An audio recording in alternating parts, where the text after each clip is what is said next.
शब्दों में ज्ञान चैनल में आपका स्वागत है। आइए आज हम पढ़ते हैं कार्तिक मास का 5वां अध्याय। प्रभु मुझे सहारा है तेरा, जग के पालनहार। कार्तिक मास महात्म्य की कथा करूं विस्तार। राजा पृथु बोले, हे नारद जी, आपने कार्तिक मास में स्नान का फल कहा। अब अन्य मासों में विधि पूर्वक स्नान करने की विधि, नियम, उद्यापन की विधि बतलाइए। देवऋषि नारद ने कहा, हे राजन, आप भगवान विष्णु के अंश से उत्पन्न हुए हैं, अतः यह बात आपको ज्ञात ही है। फिर भी आपको यथाचित विधान बतलाता हूँ।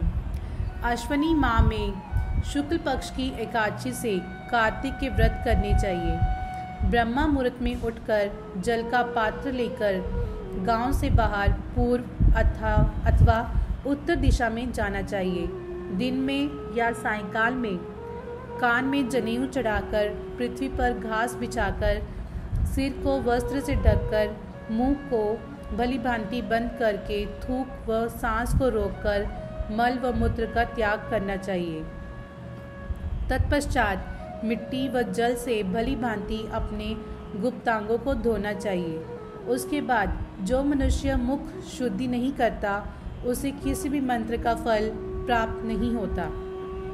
अतः दांत और जीभ को पूर्ण रूप से शुद्ध करना चाहिए। निम्नलिखित मंत्र का उच्चारण करते हुए दातुन तोड़नी चाहिए।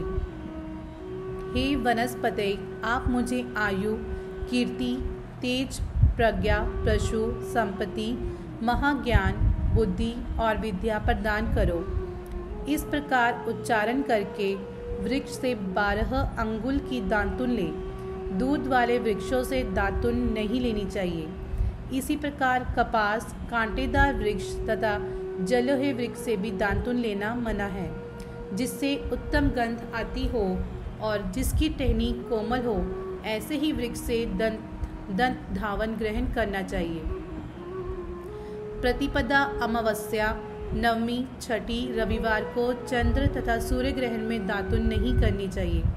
तत्पश्चात भली भांति स्नान करके फूल माला, चंदन और पान आदि पूजा की सामग्री लेकर प्रसन्नचित्त व भक्तिपूर्वक शिवालय में जाकर सभी देवी देवताओं को अर्घ्य, आचमनीय आदि वस्तुओं से पृथक पृथक पूजा करके प्रार्थना एवं प्रणाम करना चाहिए।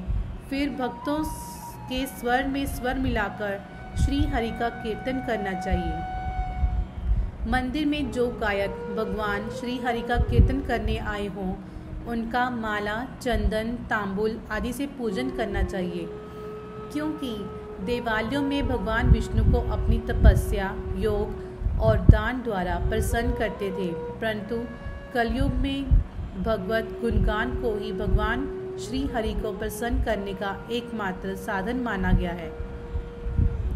नारद जी राजा पृथु से बोले, हे राजन, एक बार मैंने भगवान से पूछा कि हे प्रभु, आप सबसे अधिक कहाँ निवास करते हैं? इसका उत्तर देते हुए भगवान ने कहा, हे नारद, मैं बैकुंठ या योगियों के हृदय में ही निवास नहीं करता, अपितु जहाँ मेरे भक्त मेरा कीर्तन करते हैं, मैं वहाँ अवश्य निवास करता हूँ। जो मनुष्य चंदन, माला आदि से मेरे भक्तों का पूजन करते हैं, उनसे मेरी ऐसी प्रीति होती है जैसे कि मेरी पूजन से भी नहीं हो सकती।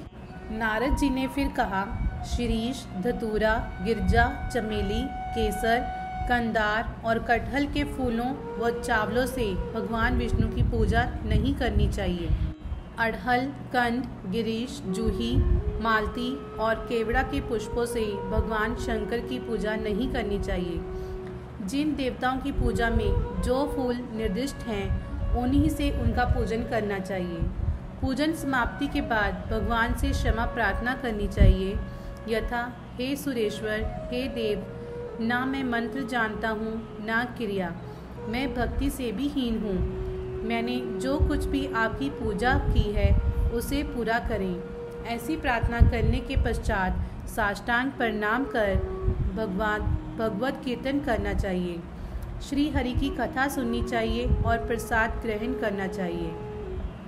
जो मनुष्य उपरोक्त विधि के अनुसार कार्तिक व्रत का अनुष्ठान करते हैं वह जगत के सभी सुखों को भोगते हुए अंत में मुक्ति को प्राप्त करते हैं। संपूर्ण 5वां अध्याय।